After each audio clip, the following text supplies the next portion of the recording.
وقت کی رفتار بہت سی چیزوں کو دھندلا دیتی ہے اور نئی ایجادات پرانی چیزوں کی جگہ لے لیتی ہیں۔ یہ انٹرنیٹ کی ایجاد سے پہلے کا زمانہ تھا جب بریٹانیکا انسائکلوپیڈیا کو ہی دنیا بھر میں گوگل سمجھا جاتا تھا۔ اس میں دنیا بھر کی معلومات ذخیرہ کی جاتی ہیں اور اس کو بڑی محنت اور عرق ریزی سے مرتب کیا جاتا ہے۔ طویل زمانوں تک بریٹانیکا کو معلومات کا مستند ذریعہ سمجھا جاتا تھا۔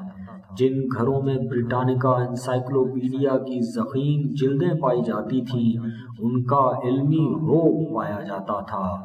والدین اپنے بچوں کو انسائکلوپیڈیا پڑھنے کی ترغیب دیتے تھے۔ مقابلے کے امتحانات میں شرکت کرنے والے طلباء بھی اس سے استفادہ کرتے۔